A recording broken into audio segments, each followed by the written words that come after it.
What's going on, guys? Welcome to this latest episode of Walking 90, your number one show for all your USL news, hot topics, knowing on what's going on around the league. It's your host, as always, Yogi, I'm Pro Henny. I got with me Ebony, aka Bully, and Kyle, the guy that, you know what? Let me start off the show first by giving my guy his solo. Because I know he been begging me for it. Take it away, Kyle. It's all yours, man. Where do we begin? Where do I begin? I could talk about the win last night. That was pretty great. I could talk about how Audie Jepson put in a beautiful through ball for Justin Succo. Scored it. I could also talk about how apparently we, as Forward Madison fans, were the one that started the rivalry, yet I'm pretty sure it was Omaha's CEO who said in The Athletic in February 2020, there are rivals. So, if y'all want to go ahead and say we're rivals, go ahead. But you wanted to start a rivalry with Madison. That didn't go how you wanted. You wanted to then move on to Chattanooga. And that, I don't know what happened there. It's Chattanooga, so maybe no one cared enough. And then you got Greenville, and it worked out. And it's great. You and Omaha and Greenville have a rivalry, and that's totally fine, and I have no problem with it. But let's not act like Madison was trying to force this rivalry when y'all were the ones to start it first. Where else do I go with this? We can talk about last night as well. It was a good win. Hard win. Obviously, it was not a cakewalk, although that first half was probably the worst I've seen Union Omaha in a long time, but it worked. It's kind of funny that after the goal was scored, the Omaha defender kicked the ball right at Nuhu's head. Thankfully, Nuhu stopped it, but good for him. Probably one of the few saves that he made. Let's see. And, my number of the day is 0. 0 goals that Union Omaha scored. 0 shots on target that Union Omaha had last night. And I think the most importantly for me, 0 wins Union Omaha has over Forward Madison. Even though they are supposedly not good, still have not beaten Forward Madison. Just like how Union Omaha always says that Greenville's never beaten them. Union Omaha has never beaten Forward Madison. So overall, things are great. Life is good. I'm enjoying it. And y'all are lucky I could not find the video of Cell laughing, because I would have tweeted that instead. But I had to deal with, I just went with LeBron salsa dancing. So that's how we're starting the show. I'm going to drink to that, okay? I'm going to just drink to that. What else is there to start with? Like, that is the most important part. We can talk about all the other matches, but this is clearly... For what? This was clearly the match that we needed to talk about. We didn't get a chance to talk about Greenville, Omaha a couple of weeks ago. That was on ESPN2. We can talk about that. But we needed to establish something right now. And we're going to establish how last night's game was great. It was beautiful. It was good football. Whoa. This is a show where I need, I'm surprised we'll have more Forward Madison fans on the show right now, because that 4-minute intro we just gave you. So, yeah, let's go ahead and let's talk about it, man. This was one of the games that I was like, all right, whatever I'm doing, I got to make sure I'm done by 8 o'clock, make sure dinner's done. I'm going to sit down and really watch this game. And by the end of, full time, I was disappointed, yo. Not in Forward Madison, because Forward Madison plays the way I expected it to. I'm really disappointed in Union Omaha, because they look – I can't even say they look tired, because you had a week and a half off. I can understand that you played this game on a Sunday and then you had to, turn around on Wednesday. I can understand that. But you had a full week and a half off. And the offense looked devoid of confidence. I don't know what it was, if Hurst and EVD weren't on the same page, because I was saying it in the game about how EVD, he just needed to drop back and find pockets. But it's every time he would drop off, it would be a Forward Madison defender right there, in his face to cut off the next pass. Firmino, who had the wonder goal against Greenville, I don't think I heard his name called once, really. What's your guys' take on it? I mean, Kyle, you were on baby duty, but I'm pretty sure you watched this game. I was holding the child while watching, of course. I am still a good father. Let's remember. No, it definitely felt like Omaha's midfield and attack were just not on the same page at all. Other than Doyle, I feel like no one in their midfield or attack really did anything in the first half, which was kind of shocking. And I wasn't sure if that was by design initially, because at first it was like, okay, they're going to let Forward Madison have the ball, and then they're going to go and counter. They're going to send Greg Hurst. They're going to have Firmino get on the ball, maybe get it out to EVD. Like, they were going to counter them. But it felt, that's what I thought was going to happen, but it was kind of more apparent that just wasn't the case. It was that, I don't know, and it was just very much like Madison's midfield just dominated Omaha's midfield, and that created a disconnect between getting from defense to attack.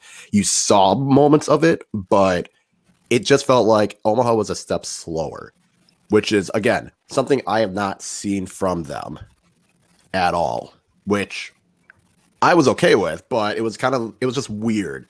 But I also need to give a shout out to Christian Diaz, because he was a defensive wall last night. Like, that was the Christian Diaz that was on the all-USL team. I don't know if it was first team or second team in 2019. That was the Christian Diaz that we saw. He was putting in tackles left and right.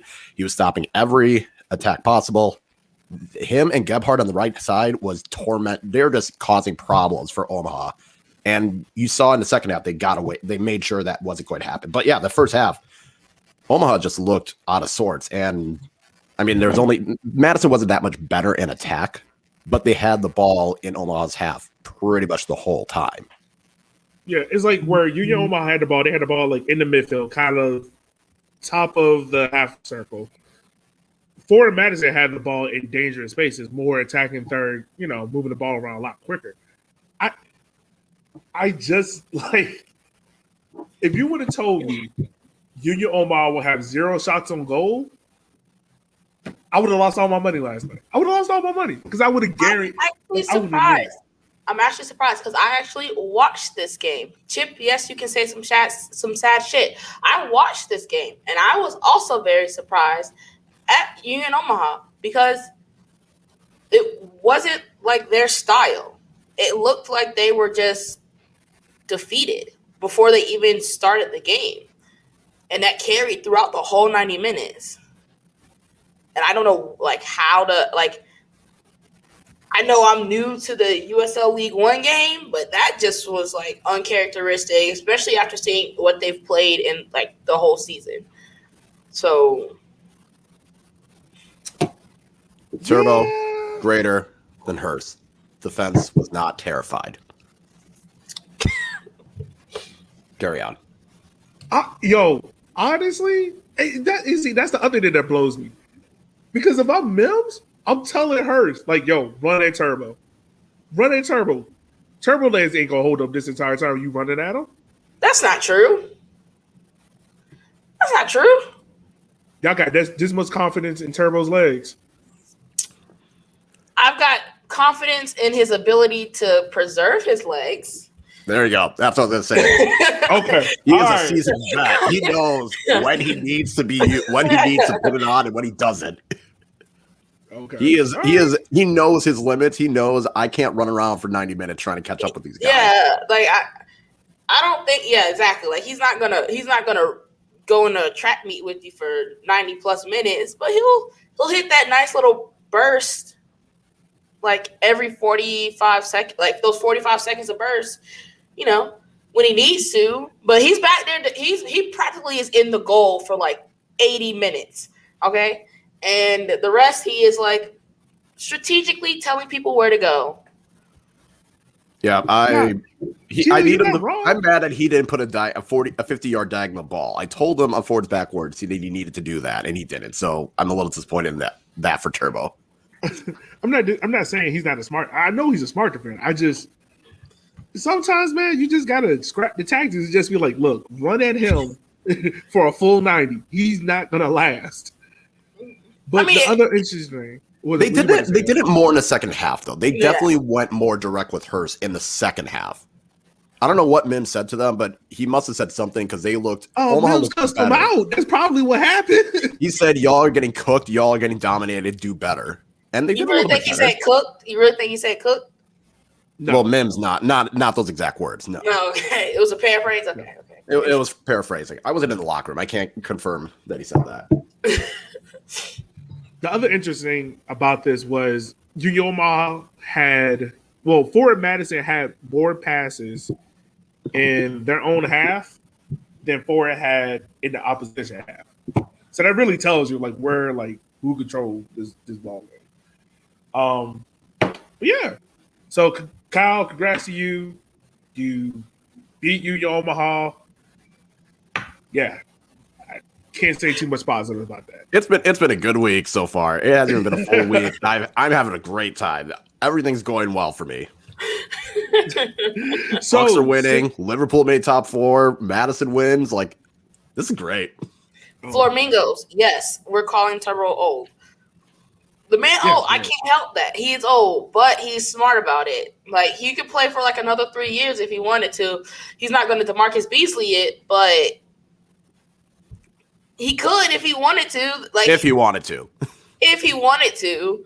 I don't think he's going to, but he could. But my guy old. I can't. Facts are facts. Sorry. It's kind of like Kolo Toure, where it's he doesn't have the most legs, but he knows where to be all the time. Yeah, I can see that. I can live with that. Yeah. I ain't dealing with y'all. All right. So it's been a full almost 2 weeks since we last talked. In that time span, we got Greenville and Union Omaha draw. That was the game on ESPN Plus. North Texas, South Georgia. 2. North Texas beat. Oh, North Texas. You got to give it the respect. ESPN 2. ESPN 2. You're right. Which, by the way, started mad late. I think my fault. It was the Phoenix game that started mad late because of softball. I mean, it still started somewhat late, but it was at least better than the Phoenix Tampa match. Yeah. All right. So then you got Fort Lauderdale. They put 5, which is so far this year the biggest score line outside of the Greenville, North Texas 4-0 thrashing.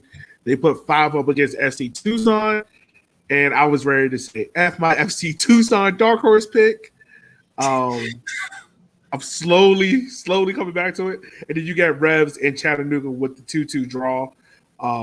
So yeah. And then this past Saturday, you got Richmond. How you skip me and Kyle game? I did it. Yeah, you did. Oh, I did. Because y'all play Saturday. I totally forgot about that. That's fucked up. And then Forward to North Carolina 1-0. Ebony, all I'm gonna say is the goalkeeper need to have better gloves. What do that you game mean? Should have been a draw. What do you mean? That man has done everything but put one in the back of the net. That is the only thing McGuire has not done for us. I'm pissed at him because he cost me in the pick'ems. You right, Chip. I am a hater. If you didn't know this by now, I am pro hate. But as I always tell y'all on Twitter, Cal, what I be doing? You just be chilling. Exactly. He chilling. He just be chilling. Except the Grant Wall. I was going to say, until Grant Wall gets your DMs. So yeah. Come back. This past Saturday, we got Richmond versus North Carolina. That was a draw. Chattanooga and Fort Lauderdale. That was a 2-1 win for Chattanooga. Chattanooga won at the death. If you haven't seen it, it's an angle line. Do we want to say a set piece theater or just luck? I'd say it's decent. It was decent execution on the set piece. It was a good cross in. He probably mistimed the initial volley, but was able to get it again. It was a good goal. I will give applause to it. Obviously didn't have the same reaction as the other home opener winner at the death, but it was a good goal. Oh my god!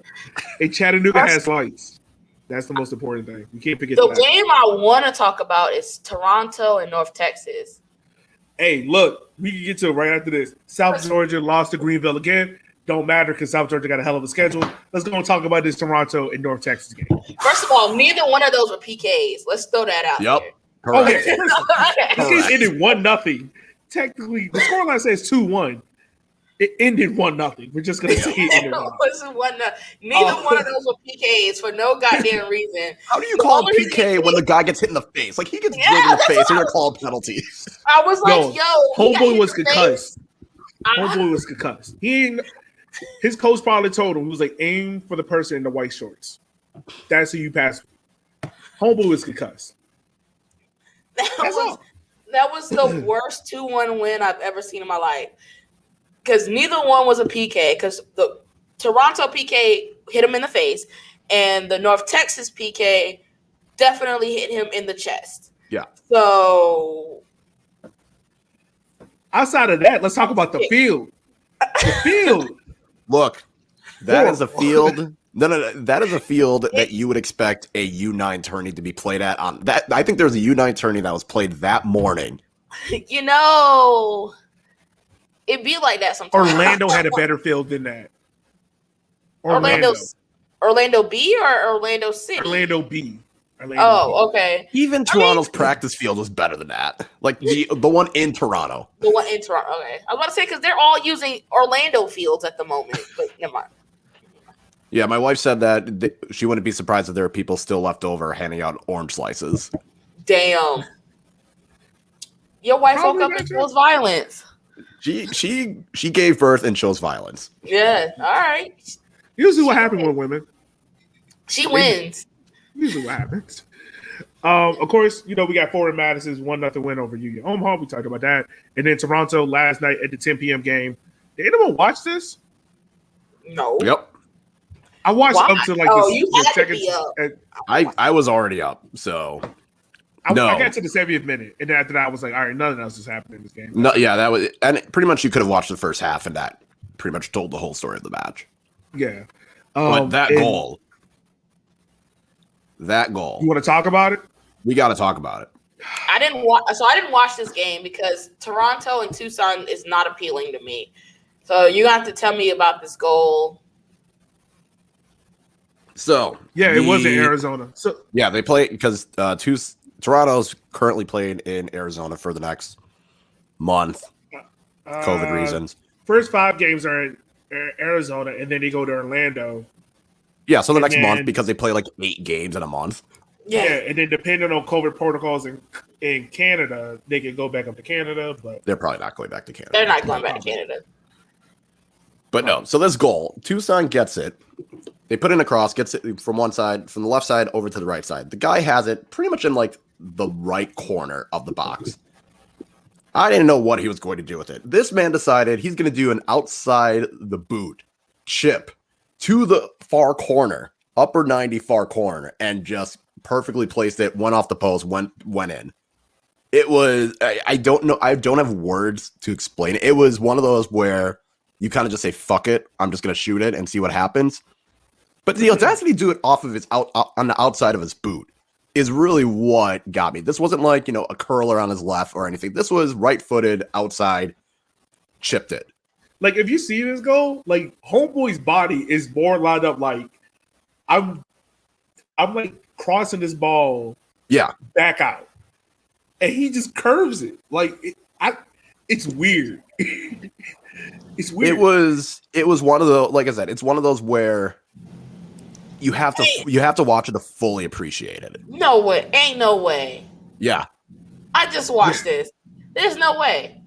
And I watched it live, and I was just like, I immediately, I audibly gasped when I saw it, because I watched it live, and I was like, and no one, and the thing is, no one is reacted. No one knows how to react to that goal. No. Like, even his own teammates are just like, what?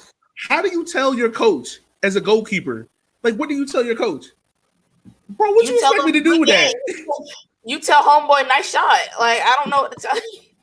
That's it. That's all you can say. Because the goalie pretty much just had to be like, I didn't know it was going in. It went right there. Like, there was nothing I could do. God damn. Even if I followed it, even if I followed it, I wasn't saving that. No, and it was upper 90 at that. Yeah. Like upper 90. That needs to be the goal of the week. I don't care. That's got to be the goal of the week. Y'all gonna win it, right? Nah. Kyle, who's your team? No. Kyle, so what, bro? Who's your team? No, Look. you don't understand Forward Madison dynamics. I'm still pissed at Forward Madison won goal of the year with Joey Garrihardo scored a halftime bomb. Forward Madison didn't win that year. Doesn't matter. Y'all won goal of the week for that week. And that knocked Joey G. Yes. Y'all won that week, and so it's knocked Joey G goal out. I'm still pissed about that. Look, if you're mad about a fan voting, then just have more fans vote. They're not even fans. They're just Twitter followers. Oh, shit. All I'm saying is... That sounds like the Ashton Harris save of the week. Just get more people to vote. It's that simple. Don't be mad at fan voting if your fans aren't voting. We need to check their IDs. You're going to have to start doing this like COVID cards. I am 12. That's all that's written on it. I am 12. Right. Check to not be a robot check. All right. You click the motorcycle in the boxes. Okay. Yeah. It's one of the most annoying things ever with like the motorcycle is like, I hate it when like the image is like split in between the picture. Yes. So it's like you got to click it and it is like, all right, you got to start over. Like, bro. Is that where your mind just went right now? All right, Yogi. It did. First of all, I didn't notice that your name changed to Pro Henny. I should change it to Hater. Yeah, you should definitely change it to Hater. Pro hater. It's too late for me to change mine. I'll maybe next year I'll change it. Probably. So, all right, I want to ask you guys this question. So, Toronto has finally played a game. So, we finally have all 12 teams playing their games. And this is more directed towards North Texas. If you are North Texas, do you think that Toronto result is a like big like red sign, like a big like danger point sign, or do you think it's just a blimp on the screen? And look at North Texas' recent run of form so far. You look at it, it's been all over the place. You got the 4-2 win over Fort Lauderdale. You got 2 losses road to Greenville and Chattanooga, a 2-win win over South Georgia, and then a 2-win loss to Toronto. If you're North Texas, are you panicking or are you just like, all right, look, it's the start of the year. These young guys, by game 10, we'll be straight and in the playoff race. Like, are we panicking because it's Toronto or are we panicking because we are not getting the results we were expecting? More so I would Toronto. say. Well, what did you about to say, Kyle? I was going to say they should just be panicking because the games that they've lost, they've looked bad. They've looked bad in that Toronto loss. They looked second best in that Chattanooga loss. They got crushed by Greenville, which was very uncharacteristic. Like, they got beat down by Greenville. And, yeah, they got some wins, which, you know, when you win, they beat Fort Lauderdale, but you can even argue that could have been a draw if Fort Lauderdale even tried defending at any point and did better in the box. But there's nothing. I mean, Tormenta, they were down against Tormenta as well. So it's not like they were really in control of that game. They had 2 quick goals right after they conceded. So the defense for North Texas is bad. Their defense is, I would be panicking if I was them just because defensively they keep allowing the same types of goals over and over and over. It's not just, other than the Micheletto banger, all the goals they keep conceding are the same kind. They just lose track of the attacker, and the attacker's got an easy one-on-one chance with the keeper and makes it. Yeah. I don't think they should be panicking.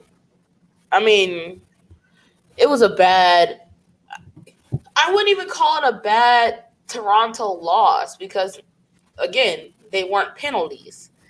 So, like, he made up the penalty he gave to Toronto by giving them that phantom penalty as well. So it wasn't like they played terribly versus Toronto. Yeah, it was their line is too high for their defense to be that bad. So I can see where you're talking about like the same goals over and over. But that's just going to take some time for them to get used to each other, I think. Now, I don't know the turnaround from last year to this year, but it's also the beginning of the season. So if they lose again to Toronto on the 29th, then I think they start to hit the panic button a little bit and be like, yo, what's happening? You got to do some soul searching there. But that's also to say, I've already hit the panic button for NCFC because we haven't won shit. So I would tell you not to. This is my reason why.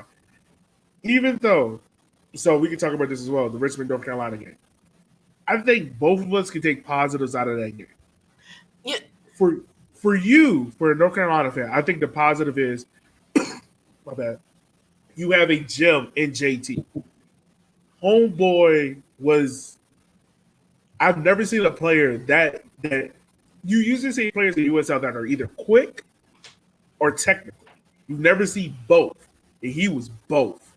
Like, in every game that y'all played this year, y'all have been in. Like, technically, y'all should have really 3 draws or 2 wins. My issue with NCFC is not that we are bad. I think our play, the results don't equal our play. And we were talking about this before we hopped on. It's literally like it's that last little bit. There's no leader on the field. Nas is still injured, so he's not playing. Christo is our man up top, and he's not scoring. Our one goal of the season came from Misic, and he has some really good chances in that kickers game. The midfield is running, like the whole team is running through JT right now, and he's young, and this is his 4th professional game. Like there's that voice missing. Maguire is playing out of his mind. Our back line is still coming together. It's not like we're a bad team. Like we are putting together a good product on the field. It's just not equaling goals at the moment. And I don't know where that's going to come from because Misic is not getting the service that he needs. And I don't know. Like, Tucson is probably the game where people start to panic and go, if we don't win this, then what's going to happen with NCFC? Yeah. Yeah, I was going to say, I wouldn't panic either. You are one mad dash scramble away against Greenville from equalizing. You're one goalie spill away from walking away from a draw in Madison. And you could have easily have won in Richmond. Like, the weird thing with Richmond, North Carolina, that past Saturday is both teams should have won. Like, both teams really should have won that. Like, at the least, both teams should have had a goal. Oh, yeah, there should have been at least 3 or 4 goals. Like Richmond had, what, two off the post? Yeah, I counted. We have 4 off the post. Yeah. There you go. 4. Yeah, both teams should have at least scored 1 or 2 goals. So you could, like, North Carolina could easily have said, we could have won that game. So I would not panic if I was North Carolina because, and especially with you have Greenville, first game of the season, that's always going to be tough. You had Forward Madison when they were playing back in Madison. The crowd was always going to be a different level of intensity. Then you have Richmond on the road as well. Like that's not the easiest schedule to start with. It's kind of the same with Tormenta. That's not an easy schedule. So there's and to walk away being in the game every time and arguably could have won 1. I mean, North Carolina could easily have 1 win and 2 draws to start the season. And it's a whole different conversation with them. If we go into panameter of 1 to like 10, I'm at a 2 if I'm North Carolina right now. First year in the league, team super young.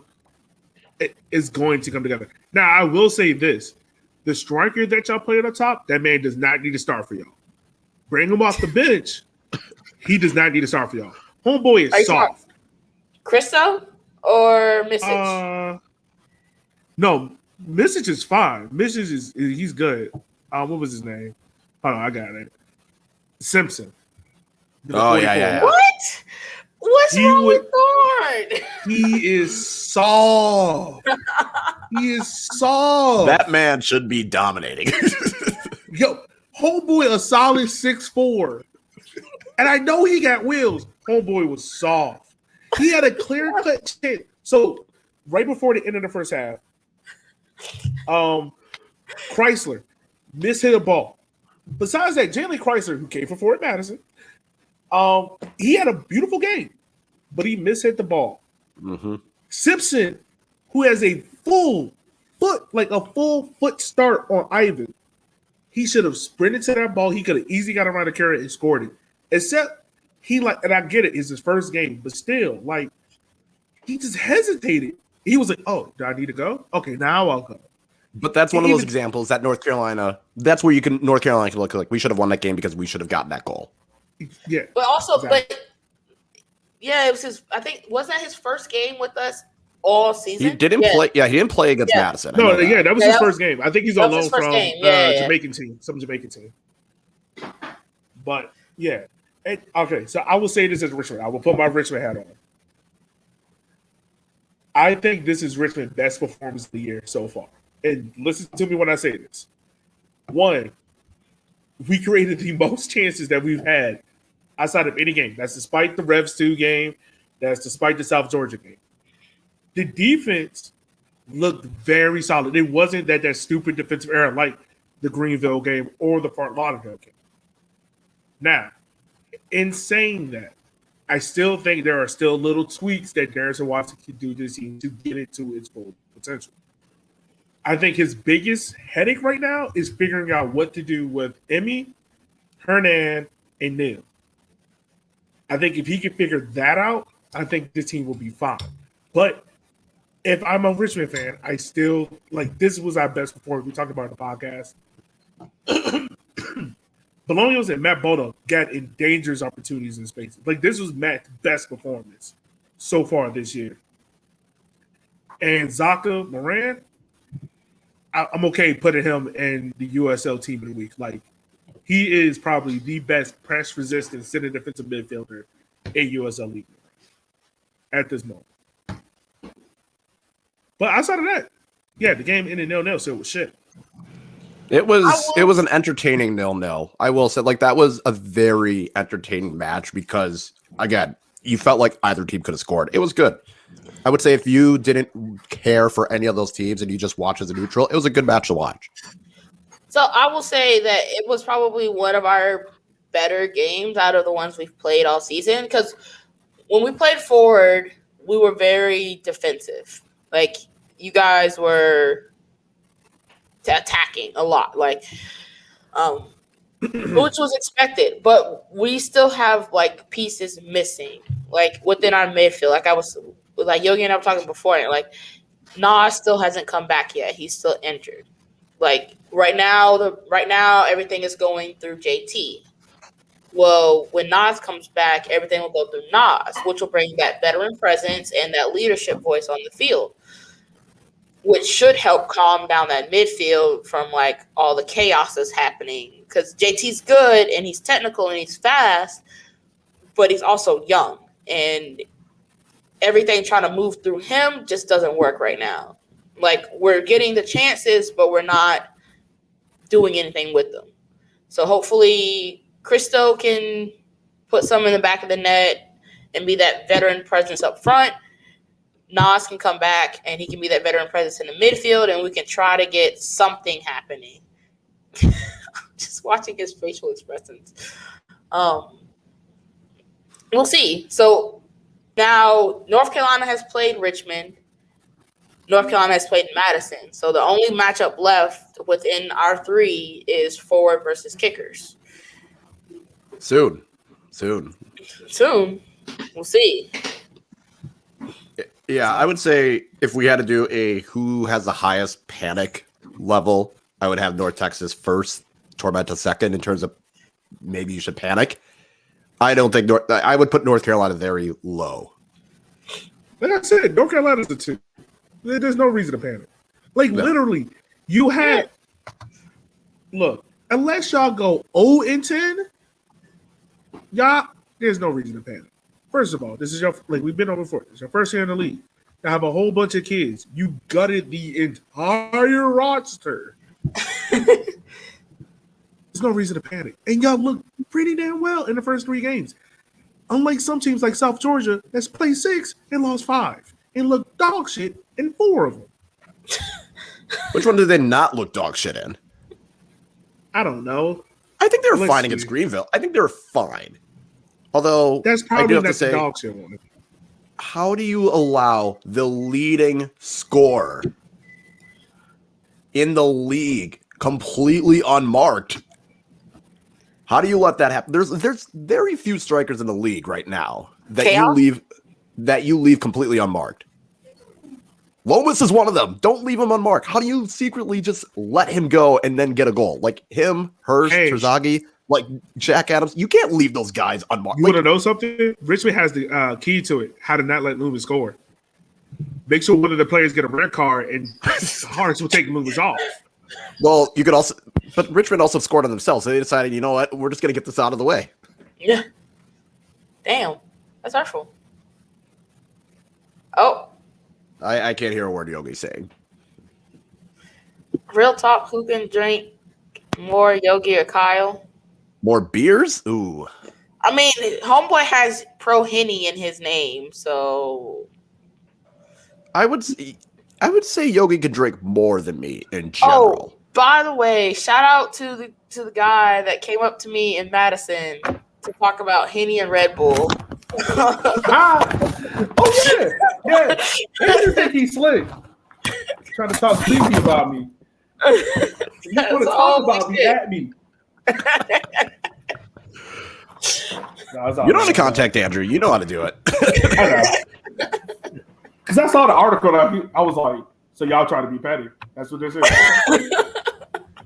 Also, this is the other thing about this. That everyone got an issue with Henny and Red Bull, which is not an issue. It's a great drink. No, we're not doing this again. We're not doing this again. We are. It's too early for this late night tomfoolery bullshit, all right? It's not too early for anything. It's somewhere in the world it's 5 o'clock. I don't know where, but it's at 5 o'clock somewhere. But okay. Yeah, the middle of the Pacific Ocean. Yeah, what the fuck? Do you think no international friendlies this year is good or bad thing for USL? Bad. I think it is. I think it's bad. Yeah. So technically, we do have international friendly somewhat, but USL won't stop the calendar like how MLS will. Yeah, but I think it's more bad because you can get most of the time you get a team that's going to bring outside fans. Like Forward Madison 2 years ago had Hertha Berlin. They were able to get more people to go to that because it is a Bundesliga team to show up. I know Richmond has had, big teams. North Carolina's had big teams. Like a lot of these, like Omaha probably could have brought a big team last year if there wasn't a pandemic. That's how I think the international friendlies would have been good because it would have brought in a lot more people to the stadium. So hopefully this panoramic ends soon so we can have those international friendlies all over again. I think it's I would say having these are good for the teams because it brings in more fans, which brings in more revenue for them. And it gives people a chance to see how do they match up. New team. Yeah. Like so we had some big oh, you read it wrong. No, we had Swansea, I believe. Swansea, we had West Ham, we had a La Liga team come through. Like we've had some teams come through and it filled the stadium. Like oh yeah. It kind of it's bad because revenue and eyes and putting those games on big networks. But it's good because our players get to rest a little bit in a very congested season, especially for those that, even though they're USL Championship or League One, they still have to play national team games, and that calendar is fucking congested. See, that's where I thought when I first read it, I was like, no, it's a bad because someone like Dallas I thought he was talking about internationals. But like someone like Dallas J, he's got to, if he plays for his national team. I also don't know how COVID would work with the protocol. Like, is Dallas J going to have to go through an extended because I don't know how the restrictions are with travel with Guam. But that's the thing. Like Josiah Trimmingham is taking a little bit longer to get back because Trinidad and Tobago is one of those countries that the U.S. is like danger zone, also racism, but. But, it's just stuff like that where a lot of these, international players, they might have more hurdles to get through with COVID to get back to their, club team. Yeah. Also, I got to say, whoever designed Greenville's schedule is a freaking genius because the next 2 weeks, Greenville's off and Guam has international games. Conspiracy theory, Elliot awaits. That was I can't the argue most it. tinfoil I can't hat. argue it, but That was the most tinfoil hat shit I've ever heard in my Just life. saying. I'm not arguing it, but I'm not defending it. So, Oh, no. First Hold of on. all, Back to Chip, this hold Henny and on. Red Bull real quick. Back to this Henny and Red Bull. I just want y'all to know, because y'all try to slam me for this, and I just want you to know, when it comes to the Henny Derby, was everyone going to ask Elliot, oh, Elliot, where's the Henny? Oh, Elliot, let's shot some Henny. Oh, Elliot, let's do some Henny. And what's going to happen? Usually by the second shot, you don't care what you drink. You just get past the cup, and you drink it. You're going to drink Henny and Red Bull. And you're going to be like, oh, my God, it's freaking wonderful. Well, after you do 2 shots of Henny, anything tastes fine, I guess. What the fuck? No, that's a foul. That's a You know foul. what? I'm just going to bring my own bottle of Henny and keep that on me at all times. Right. I'm just drinking straight from the bottle. I'm going to keep a couple airplane bottles on me, and you drink out of your own goddamn cup. Oh, no, I'm not bringing the airplane bottles. I'm just going to go to the nearest liquor store. I'm going to go to U-Crops and go to their liquor section, grab the liter, and just hold it myself. Like, I'm not letting go of that thing. Also It's going to be like Edward 40 hands. It's going to be Edward Henny theory. hands. Also, this fits my conspiracy theory. See? Ryan, Tinfoil come on, hat, yo. baby. If you don't put that tinfoil hat on, first of all, hold on, Chip, because I am literally 3 hours away from Yogi? How much closer you want me to goddamn move? How about you meet me in Richmond and then we'll get beers, okay? Let's throw that out there. And then the U.S. Open Cup could have bought the fans too. Yes, if they weren't. If the U.S. Open Cup wasn't treated like an MLS team, like a expansion of MLS, then yes, it could have bought in fans. But because it was invitation only, fuck the Open Cup. Yeah, it's not open. It's it's like promotion relegation in America. If you got the money, hey, you can play. Come on down. It's trash. Just let the counter. It's trash, man. It's trash. Like, I understand what the U.S. Open Cup was trying to do. They were trying to limit the number of teams that was in it because, granted, you don't know how amateur teams are going to deal with COVID. And COVID standards, which I've learned from my team, is different from league to league. Like, it's not even a set protocol of COVID standards. So I get that. My issue comes with this. If you're going to do it, just do MLS, USL, and NISA. That's it. But what you doing NISA in there for? I'm pretty sure Detroit and Chattanooga was going to find some way how to complain, so I don't want to hear the complaint. I'm pretty sure, you could have figured out some way how to make this work. And now, what is it now? 16 teams that are going to be playing in August? I don't know. It's stupid. Just scrap it. There's no point in it. If you're not going to make it truly open, then what's the point of it? To even invite NISA is a slap in the face. So let's not even do that. Yeah. And it's for Jake question, for international game, Richmond has had plenty. We've had Crystal Palace, Swansea twice actually, Espanyol, but I doubt you will see international games unless it's MLS. I doubt you'll see any international games. Oh. No. I'm saying, because MLS will probably have an international game next summer. I doubt you would see it for lower league teams in 2 years. It may be 2 years before you see it. So I would agree with that. You're right. It would have been easier this year than bringing in an international if all the leagues had consistent COVID protocols. Because, within the U.S., you have USL Championship, USL League One. Those are going to have the same protocol. But then you got NWSL, MLS, NISA, NPSL, all have different protocol requirements. And then national teams all have different protocols when coming to the U.S. and when exiting the U.S. So it all would have been absolutely insane. We're seeing that with the CONCACAF League right now, CONCACAF Champions League right now. Then a team have to play without 11 players because of international duty. Yep. Yeah. Yeah. Like, one of their outfielders was the goalkeeper because none of their goalkeepers could travel. But they won. And they won, though. But, yeah, that's the type of chaos I need. But also because the USA has different, like, U.S. national team has different protocols than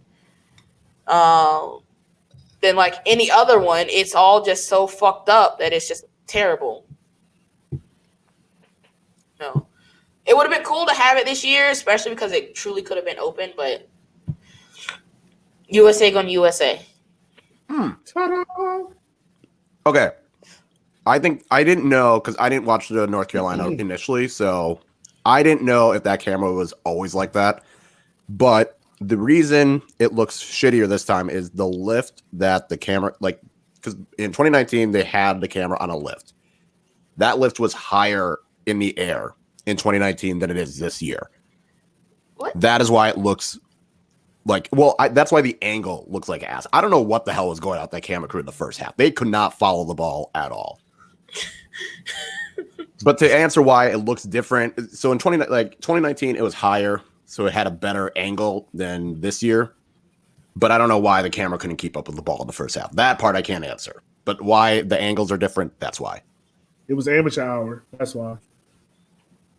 So I got a question. I want to ask you guys this. Who has the worst camera angle? Forward, Chattanooga, or God, who had really crappy camera? South Georgia. Chip, no.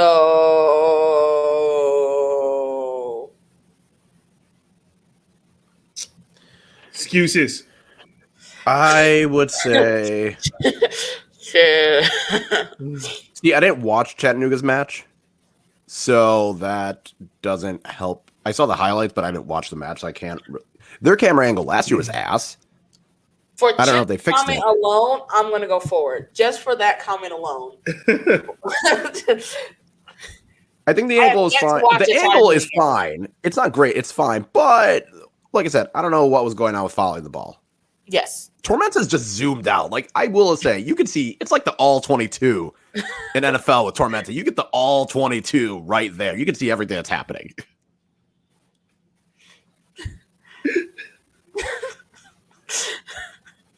It's like the tactics board. I'll be like, hey, look, he goes here, he does this, he goes here. It's all over the place, man. You got to get it together. Let's see. We already talked about Chattanooga's 2-1 win over Fort Lauderdale. South Georgia Tormenta versus Greenville. Once again, I think this week, we could put Greenville in that 1 spot and move Union down to that 2 spot.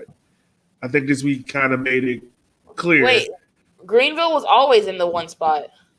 Well, we had them 1A, 1B week before. When we I had Greenville 1, Union 2. I've got Union in 3 now after Wednesday. No, you had Greenville at the playoffs. You had a whole hot take. For the end of the season, yes. But as for of right this now, week, they're in 3rd for me in terms of ranking, power ranking. I actually don't mind this power ranking from the league for week 8. All right. So should I start from the bottom and work my way up? Yep. Sure. All right. So in the 12th spot, we got South Georgia Tormenta. They dropped 3 spots from last week. You got FC Tucson at 11, Revs 2 at 10, Fort Lauderdale drops 2, they're at 9, North Texas dropped 2, they're at 8. North Carolina FC, despite the draw, they move up 1 spot. They're in this 7th spot. Toronto FC goes up 6 spots.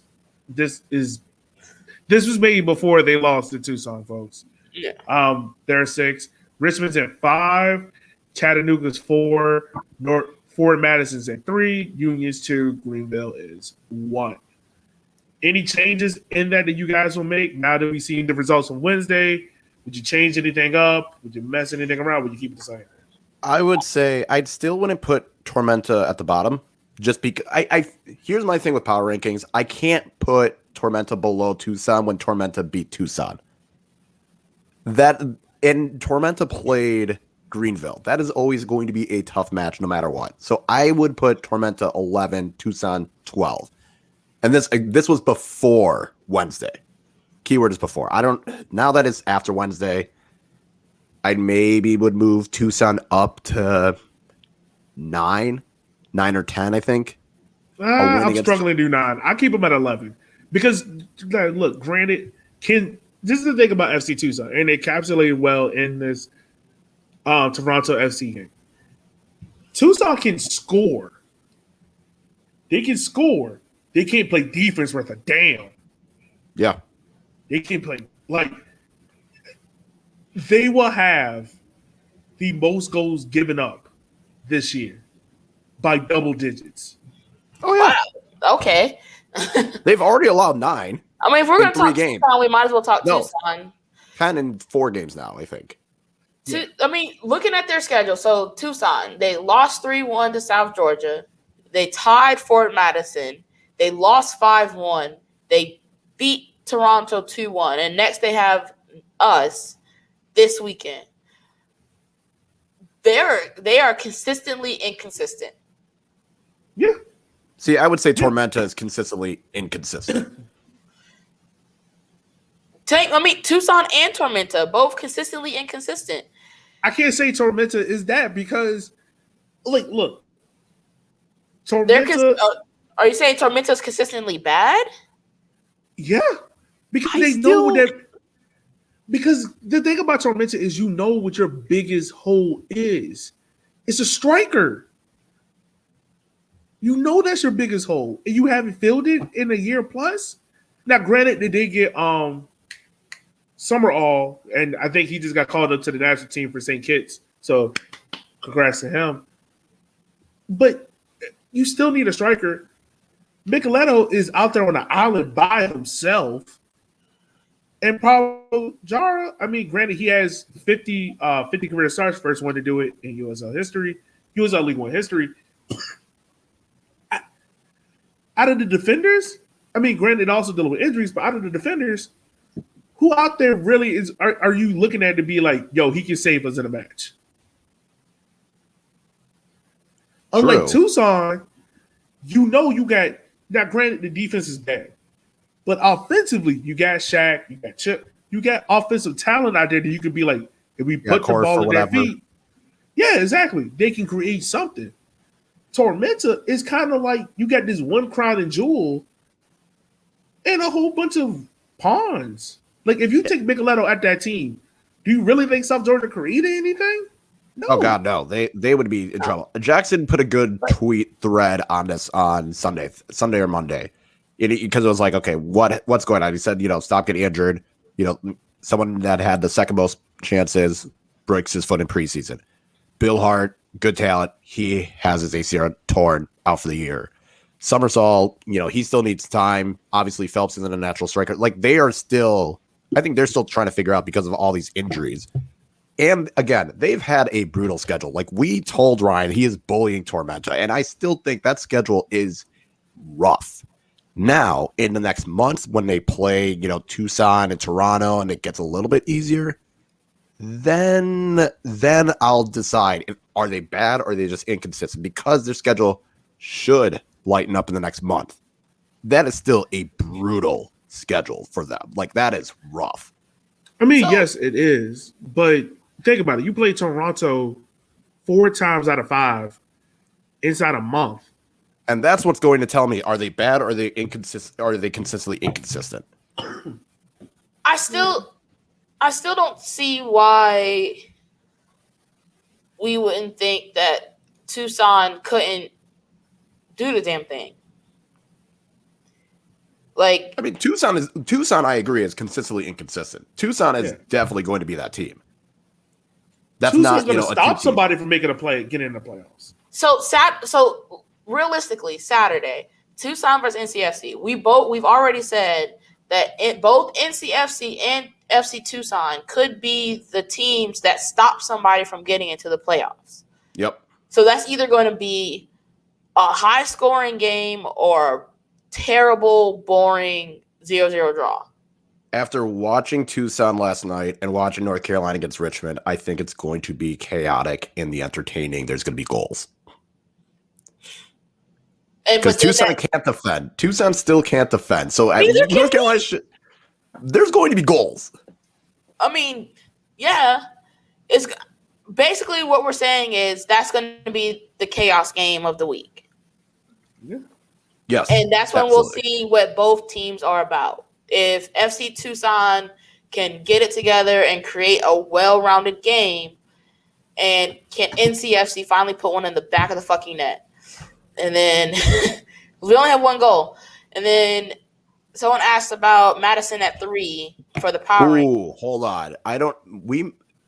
Tucson, North Carolina might be the chaos game of the week, but we also have North Texas TFC 2 again. Yeah, I think we saw all that we were going to see with those two teams. So it's literally just going to be like a 1-1 draw. Just depends on the penalties. I'm going to keep it a buck with y'all. Revs 2 at Fort Lauderdale is about to be the vibes game of the week. 4 p.m. in July. No. That's your vibes game of the week? I'm telling you. You got two teams that can't defend with a lot of talent up front. That's your vibes game? Cut his mic off. No. North Texas, Toronto is the vibes game. North Carolina, Tucson is the chaos game. Okay, so we got a chaos game. We got a vibe game. We're not counting New England, Fort Lauderdale as the vibe game. Yogi, come on. I'm telling you. Nothing about Revs 2 screams vibes. Yes, thank you. It's not about Revs 2. It's about Fort Lauderdale. It's about Fort Lauderdale. It's going to end up like the Tucson. It's going to be like when they play Tucson 1-5-1. It's going to be like a 3-1 game. Like it's Revs 2. That's fine. Hold on, we sleep on Revs 2. We sleep on Revs 2. Fuck around and put 6. Revs 2 can come up now. Let's not sleep on Revs 2, but that's not the vibes game. That is not the vibes game. You're playing with my heart. Is he trying to spell beers? What the fuck is beavers? Sorry. Just like I got distracted by it. Oh. No. I'm not. No. Revs 2 Fort Lauderdale is not going to be any sort of vibes. It's going to be dull. It's going to. No. It's going to be shit. I'll watch it because I won't. What else we got to do at 4 p.m. on a Friday? A lot. You can live life. All right. Don't say nothing in 2 weeks. Don't say nothing in 2 weeks with this scoreline like 8 goals scored.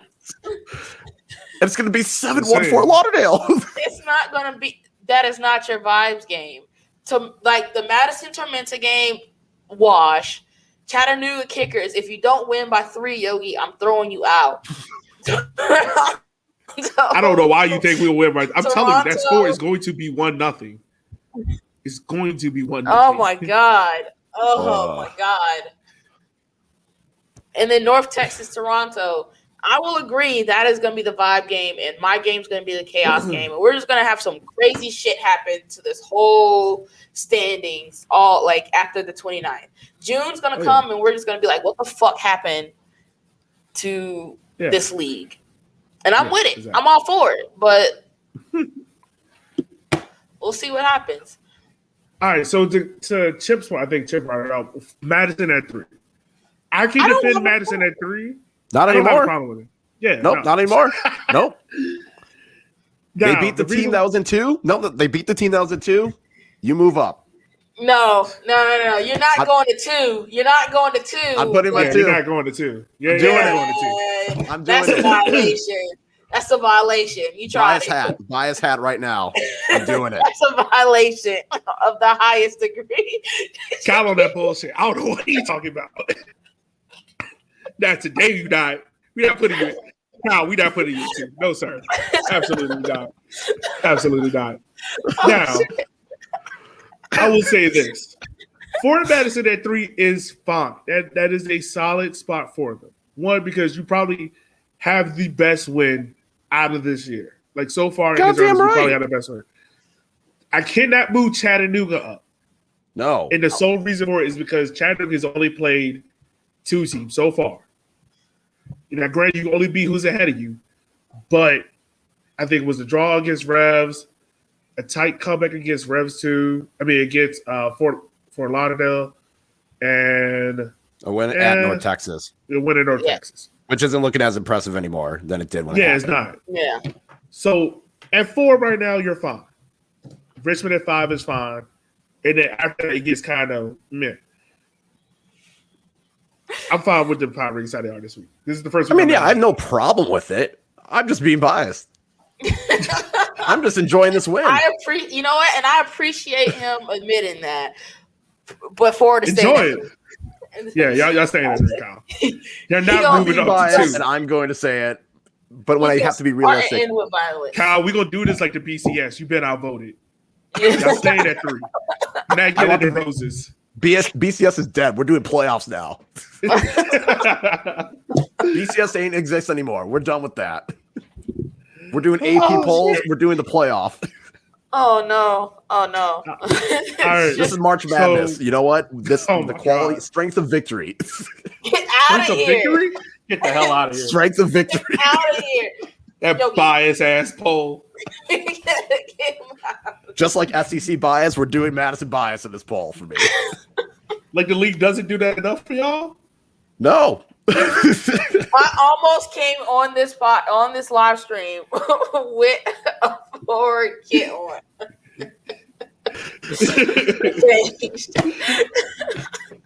This is why this was going. You knew this was going to happen when you had me on today. Like you should have known after last night this was going to happen. We sat this time and we were like, "Yo, I don't know. Is he coming in here with like? Did he write on a white tee like Union Omaha sucks? I don't know. We didn't know what you were gonna come in here like. First of all, we were on CPT, so we weren't quite sure what you had cooking up at the moment. And you know what? If they had lost, I would have been here and just taken my beating and drank my beer and probably been very pissed off. So do you know how many Union Omaha fans would have been in this chat? It would have been the whole damn state of Nebraska would have been in here. I'm not gonna lie, I would have laughed. And it would have been rough. It would have been rough. It would have been rough. Ooh, all right. But you don't have to say that now that you won. So right. Now I can be on my bullshit. Yeah. So we got the team of the week that came out. At goalkeeper, we got Akira Fitzgerald.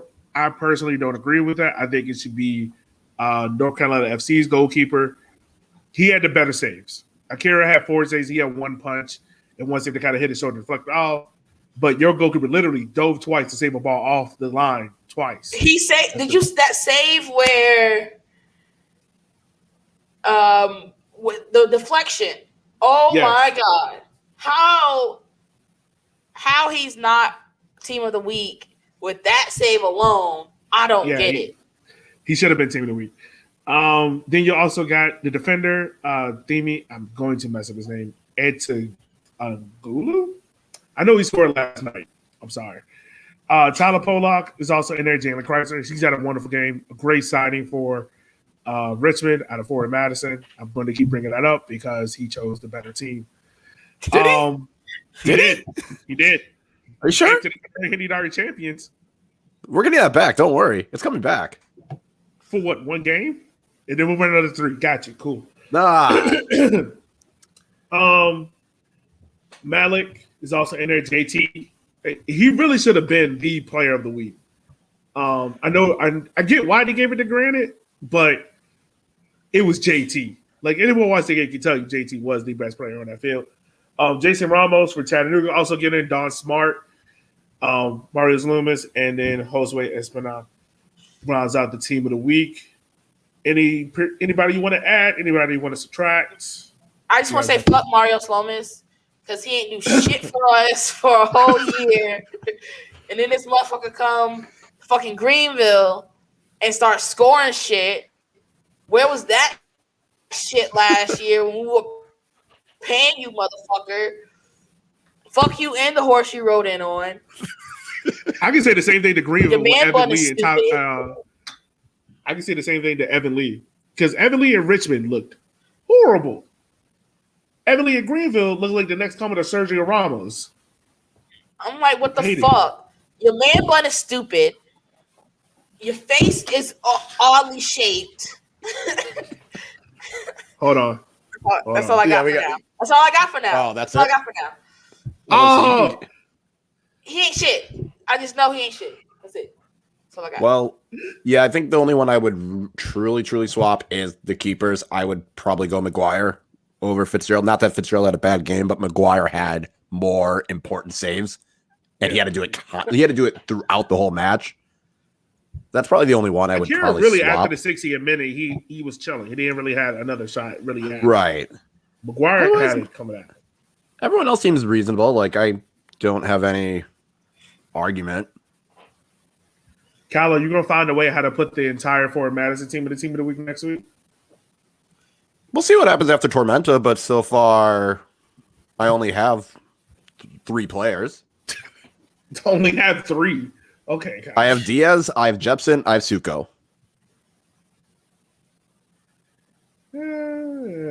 Diaz was my man of the match last night. So if he continues playing well against Tormenta, he's in. My only issue with Diaz is consistency. I wonder now that he's back at full match fitness if he's going to be the number 1 starter. Because before he was still working his way back, which is why he didn't start the first 2 matches. But he still came on as a sub. So I wonder now that he's back and he's going to have that starting role if we get 2019 Christian Diaz compared to 2020.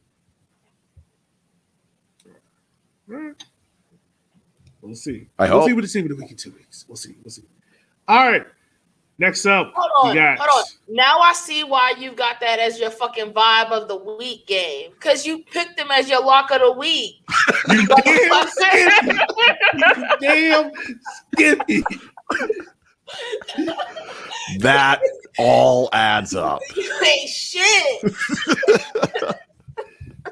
If there's one thing you ain't know about me, baby, I'm going to look out for me. Why do you think I was rooting for y'all to have that draw? And I was so pissed at your goalkeeper because he would have had butter hands that day. Hold on, also because Forward Madison won. Blame my goalkeeper because he did everything but score. Did he hold on to the ball?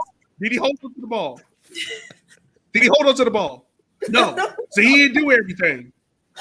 You better be glad that I wasn't in practice with him. I would have fought him. It would have been me and him one-on-one. Like me and De Gea yesterday, it would have been me and him one-on-one. I probably would have lost.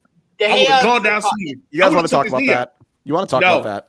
No. Because European soccer sucks and it's racist. Fuck that game. What's next? I had a great time watching that game. I don't know about you. The fuck you, Cal. Shut your mouth. I don't know what the record is for getting kicked out of this show. I didn't watch it. That game can't hurt me. I didn't watch it. Fuck this. What's next? We got the pick'ems. USL League One pick'ems. So the 3 games that they decided that you want to keep an eye on this week.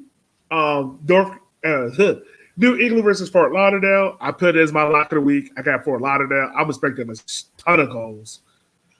You got Chattanooga versus Richmond.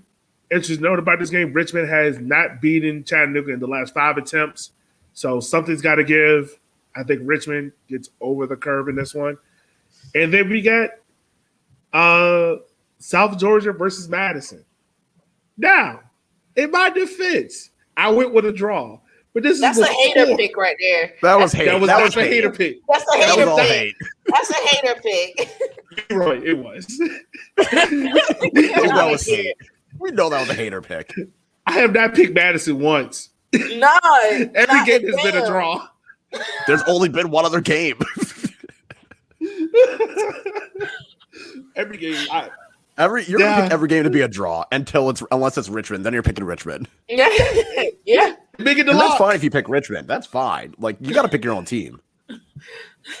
Oh, even when you lose. But how y'all not choose the chaos game? Did y'all not talk about this before y'all started picking these boring ass games? I literally get an email each week. Hey, here's the games. Let me know your picks. That's it. Ain't no other interaction. It's like voting. You go in there to get your ballot, you click your box, and you walk out. You don't speak to the person. You don't ask how you doing. Nothing. This is where the write-in should have happened. This is when he should have written in, not this match. Put this match. Where's the write-in option? God damn. All right. So out of these pick'ems, what are your picks? New England versus Fort Lauderdale. We can talk a little bit more in depth. Fort Lauderdale. What did I just told you? There's nothing about Revs 2 that makes me think, yes, I'm going to pick them. All right. Chattanooga versus Richmond. What you guys got? Richmond. Draw. Damn. He did it out of envy because I picked Madison draw. No, it's not completely that. I did draw because I don't know. I feel like this is going to be like 1-1. Like, I feel like it's going to be a 1-1 draw. It's not going to be this high-scoring game. Yeah. If it was in Richmond, I would say Richmond. But it's in Chattanooga, and for some reason, that place has a voodoo on teams where I don't know what's going on over there. But it's it the seems lack like of facilities. Yeah. They're used to it. Everybody else is like, yo, we have basic plumbing. What's happening here? Never mind. What kind of Washington Spirit nonsense is this? Oh, that's my time. Fuck DC United. Yeah. Y'all be blessed. We see y'all next week. Woo. You get hot in here? No, it's a cool 69 degrees in my apartment. Madison versus Georgia. Madison. Kyle. I'm picking Forward Madison.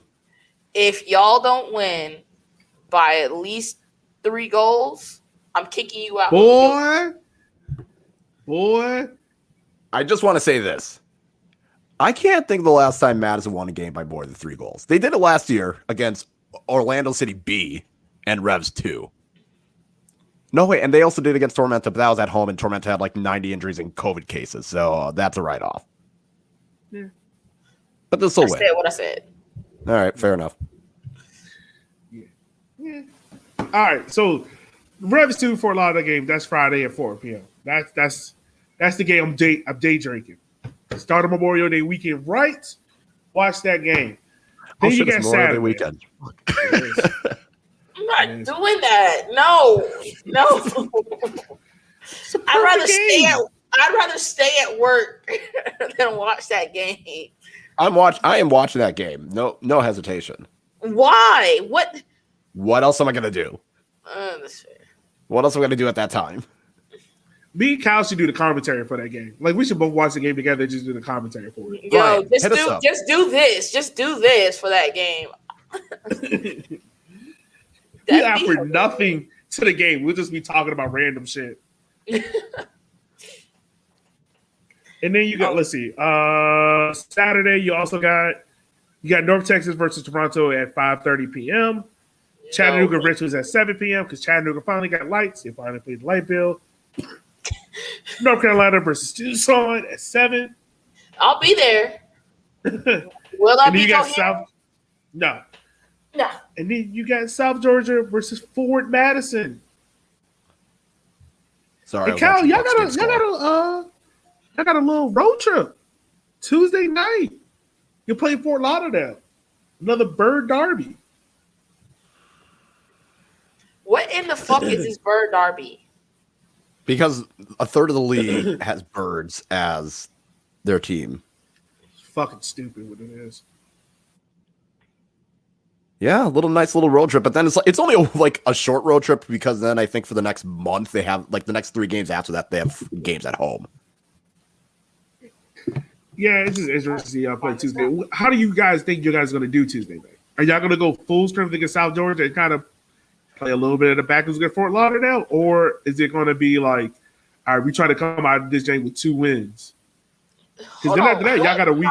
Y'all got a whole week off again until y'all play Union Omaha. Well, that's the thing because they play this Saturday, then they turn around and play Tuesday. And wait a minute, what kind of bullshit? What's happening in USL League One? What the fuck? We told y'all. Every team. Welcome to USL League One, baby. Every team has a schedule that makes you go, why the fuck is this happening? That's not enough rest time between games. Like, what? Hold on. We in Division 3. You think they care about rest? We are doing the European schedule. You play Saturday and you got to turn around and play Tuesday. Like, that is what we're doing. No, because when you play Saturday, you turn around and play fucking Wednesday and then a Sunday. No, they said, fuck you and your legs. But what's the point of going home? I pray for Turbo's kneecap. From Georgia to Florida, just go straight to Florida and spend a day at the beach. if Josiah is back in time, I would expect Turbo to sit one of those games. I need Turbo to start both. I want to see how them knees hold up. He'll be fine. What did we tell you? He is not going to run the whole night. He's going to keep those legs fresh. But honestly, but to answer the question, I think they'll do some rotation. I think, especially in the midfield, they'll probably do some rotating there. They might take out one of the front three between Gebhardt, Keegan, and Allen, put in Fusan. Otherwise, it's probably going to be the midfield that gets most of the rotation. Mike Vang didn't start last night, so I expect him to start on Saturday. Eric Leonard's back from his concussion, so I expect him to start one of his next two games. Pause.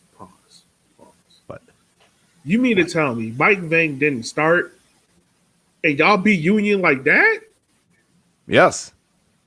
Bro, get the fuck out of it. Hey, Jay Mills got to fight me. Because that just makes me even more irritated now. I'm not even a Union Omaha fan. And okay, fine, whatever. Well, then they turn around and play Union again. Okay. Yeah, they play them in like 10 days. That's just mean because they literally go Union and then Richmond. And then y'all have a Juneteenth game against the Revs? Revs too, so easy Juneteenth game. Do it for the culture. Okay. All right. The Reds going to turn into the Boston Tea Party and beat the dog slid out of y'all. Oh, they're going to go full Boston, though? They're going to go Boston racism Boston? Yeah. We going full Boston. We going Pats. Wow. Tom Brady, baby. Okay. Okay. And I get kicked off? And I'm getting kicked off here? He's the host, so we can't kick him off. Look, if Revs go into Breeze Stadium and beat y'all on Juneteenth, I don't care what kind of merch Forward Madison put out. I need a full stop for a month.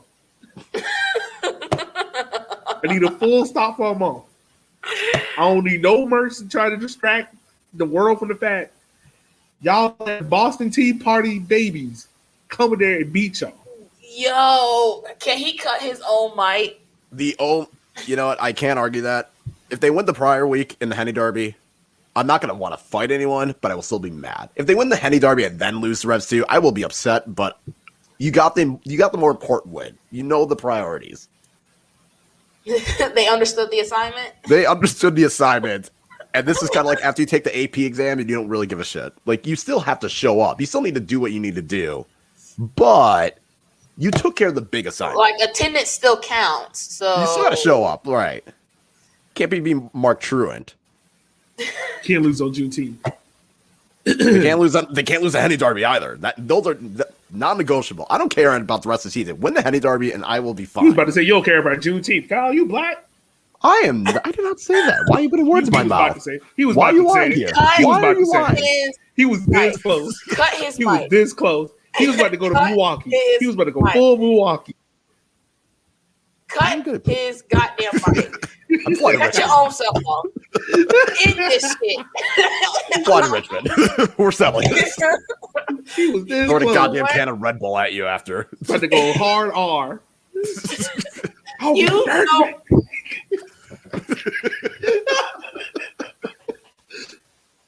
oh.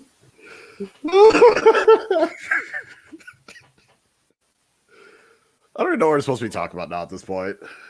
Look, Forward Madison, just win every game possible, okay? Just make that. Let's just make it simple. Just win every game. Win every game and score once against Greenville. Just do those two things, and we'll be fine. Yeah. All right. So besides Tuesday, you got another game Wednesday. Union Omaha versus Toronto FC. That should be easy for Omaha. Now, is it in Omaha? Or is it in Arizona? No, it's in Arizona. They still should win. It's fine. It's 10 o'clock at night though. So are we watching it or are we highlighting this? highlight. TBD. I don't even want a full highlight. I really just want 30 seconds. TBD. Well, game time decision. We'll see. Game time decision. No. All right. I might, because I think there's going to be like no, unless if there's NWSL, I'll watch that ahead of it. But if there's no other like leagues going on, I'll watch it. No. Yeah. What? Why? I'll probably be up anyway. Okay, that's fair. So he's got to answer for all this goddamn shit because he'll be up anyway. Me, I choose to live life and not watch Toronto 2 games. You're missing out. Good times. Am I? Look, you got to have at least one USL late afternoon after night. You got to get one. You got to come get one. The thing is, no. And here's why. I'm not.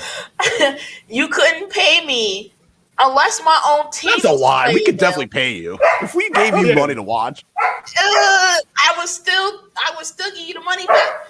I'd be like, this wasn't worth it. Like, I don't even know if I want to watch my own team play Toronto 2 in Arizona at 10 p.m. on a Wednesday. Well, you better get used to it because you're going to have at least one to the hot game, either Tucson or Toronto. You better pick your poison now. Let's see. Toronto plays. No, apparently we're back in Toronto in October because that's when we play Toronto at home. Toronto comes to us, and it's a normal 7:00 game because we're not heathens, and yeah. God damn. Yeah. All right. So on June 5th, we got Pride Night in Richmond. Respect to all my prides, for y'all. We got Revs 2. You got North Carolina versus Fort Lauderdale. Tormenta versus the Red Wolves, which is a game I'm going to be watching very closely because in every game is either a dirty tackle or a red card. I'm watching that. And the FC Tucson versus Toronto in the 10 o'clock derby. The game should really be played at midnight. And then on Sunday, prime time, Sunday night kickoff, Kyle, we got Madison versus Union Omaha again. I'm gonna watch that game. Should we do a Spaces before that game? I don't know if I'll be at the match or if I will watch it from home. I'll probably be at the tailgate in some capacity. Kyle, you gonna be at the game drunk? We'll see. Game time decision. Probably be at the tailgate. Not sure about the match. We'll see. Did he say game time decision? Like he about to lace up? Okay. Look, after not being there, it was tough. It was weird. I was like, I feel like I should be at that game. Yeah. No, it always is the weirdest thing of where it's like it's a game at home and you're not there and you're like, I shouldn't really be there, but I know I have to be an adult and I can't. Right. That's I think that's a big being an adult. Right. If I was just like off doing something else, like if there was like a wedding on like a Saturday night and I can't be there, that's one thing because that's a different obligation. But it's just like I'm home. I'm a 20-minute drive away. It was weird. Yeah, sure. All right. So your top scorer so far is Mario Loomis with 5 goals. Your top assist is George Acosta. He has 4. And your top rated goalkeeper is Mr. Dallas J with 3 clean sheets.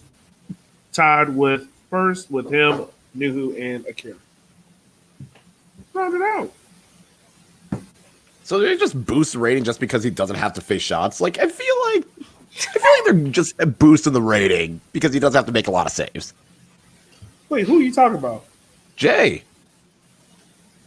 Look, I still am on this, and I would defend this to the death. Akira was the best goalkeeper last year, not Dallas J. Dallas J had a great defense. That's the reason why he won. Not because he saved more than Akira. Akira was damn near on his head last year. And if he wasn't, Richmond would have sucked balls. He would have been trash. It would have been 2019 all over again. But he wasn't. And we actually looked pretty decent to the end of the year where we had 0 fullbacks and 0 strikers. Well, Akira's always been good, like, because he's so small. Like, he finds a way to, like, get to his spot and make the save. Yeah, it's like Dallas J has the best defense. He has the best back four in front of him. Is he the best keeper though? And Nuhu almost to that extent. Like Nuhu has a good back four in front of him. But does that make him the best keeper? No. It's like, is Tom Brady really the GOAT just because he's had Bill Belichick and, you know, a bunch of good defenses every time? No, he's not. He just had a really good defense to make sure the other team was shit. And he also paid the refs, but that's besides the point. And they also spied on people. Wow. And the Packers decided to kick a field goal for some fucking reason. That's why Aaron Rodgers doesn't want to be there. Can't blame him. Damn. Make better choices, Aaron, but, you know, maybe just say the truth. So I can agree. Well, Akira is good. It also depends on who he has in front of him, because Akira can make some very questionable decisions. Like 7 out of 10, he's gonna be great. But then there's those 3 where you're like, wow, we just lost 2-1 because Akira came out for a ball he never should have came out for. Yeah. Akira's biggest weakness is crosses. And it's not because he's bad on crosses. It's just his height. Yeah. 5'9". He's my height. Like, there's a picture of him, Jacob Phelps, and the ref. He's the shortest person standing there. He's... Okay. So, I mean, I've had Akira, obviously, on my team. I've had Connor on my team. If I'm going to place one above the other, I'm going to place Akira above Actually, Connor. Blue Penguin, Akira does have an assist. He has an assist in the first game. Him and Nuhu are the only 2 goalkeepers that have an assist this year. Oh, wow. Didn't know that. Yep. I should watch more League One. How am I on this podcast? Do a whole show. Like, what do you mean I should watch more League One? We do a whole, you know what, folks? God, have a blessed night. That's it. We're done. We're not booting her for that? Come on. It's bullshit. Hold on. No. Because I actually watched a couple games this week, okay? I watched your game versus Omaha. I rewatched the Kickers versus NCFC because I was at the Courage game, so couldn't watch both. This is the thing we have learned about Ebony. She has a bedtime, so any game past 9 o'clock, she ain't watching. She has a pure hatred of 2 teams. She's not watching any game with 2 teams. She not watching any game that is on any game that's past the Mississippi. She not watching. I'll do better, I swear. At least this past one, yeah. Watching the Courage. You got Courage over NC. That's justifiable. Thank you. No. Oh, to answer Blue Penguin's question. No, Akira has one this year. The Revs 2 game, when he hit the long ball to OLX. That's an assist. Checking the stats. We're going to check the stats to get the final. Did they give that to him? They didn't give that to him. It's an assist. If you go back and watch the play, it's an assist to him. Did they give it to him, though? I don't give a damn what they did. It's an assist. We can't be making up our own. You talking about the same league that don't know how to referee players? They gave 2 penalties for getting hit in the face? Hell no. All I'm saying is they haven't given him. It's not. If you go to the stats, it doesn't say he has an assist. News on there. I don't give a News out there, so can't just say they ran out of space. Wait, who was the dude who assist against? I'm trying to remember. Revs 2. Damn, so it's all the goalkeepers getting an assist versus Revs? All right. And y'all told me this was the chaos game of the week? Come It's on on. now, man. Don't nobody give a damn about that game. You playing. You Revs act feels like we playing not about Burnley. to No one have wants to watch that 16. shit. You only watch because your teams play, but you don't want to watch it. It's Man, like I'm playing telling Burnley. you, I'm telling Or you, man, FC Cincinnati. I mean, yeah, the refs are shit, but the refs are shit. The refs, not revs, refs are shit everywhere. So Okay, but this is USL League One. The refs are always going to be shit. Like that, you just gotta accept that going in. It's not going to be good. yeah, I It's knew. literally like this is like their training ground. And like they're learning how to be refs. And shit. Like if there's VAR, they still fuck that up. Yo, can you imagine how bad VAR would be in USL League One? I need it for any. Put it for a match that just there's not a lot of stipulations. End of the season, just test up VAR for an unimportant match and just see how much of a shit show it is. No. No. You cannot put that for like. No, you can't put that for a match that matters. I need Could to you imagine if Omaha, if it was second place, if it was for second place, and it's like Omaha or Richmond or Madison, and they get screwed over on a VAR call? No, that ref's not making it out the city. Doesn't matter. I would love to see VAR for Kickers versus Madison last game of the season. That game. No, because I will go on the field and fight that ref. No, I will be there and fight the ref. It's no. No. The final game is at Richmond. So yeah, I said what I said. He's gonna turn it to the Knicks versus Hawks real quick. Shut the whole stadium down. No. I'm not gonna spit on any players. Come on now. No. He's just gonna two-piece and make sure you give him the biscuit too. That's all we got. There's gonna be Henny and Red Bull involved. Like no. We don't have to do that, Kyle. We're adults, okay? And we will not fall to peer pressure. It's not peer pressure. Like you act like I'm giving y'all crack cocaine and being like, you gotta take it. I don't know what's in that fucking Henny and Coke can. Fuck. It's Henny and an energy drink. It's a mixer. It's like Henny and Sprite or Henny and lemonade. Whoa. Where you mixing them at? So you just take a Henny. So what you mix Henny with? You don't mix it with anything? I just drink Henny. I just take the shot of Henny. Oh, see, I mix it with shit. Like, if you're going to make me do Henny, I might as well feel the pain that comes with Henny. So, fuck. After a certain point in Henny, after you drink enough Henny, you get to a certain point where either you are extremely volatile or extremely horny. It's either swings one or two ways. You know what? That's our time, folks.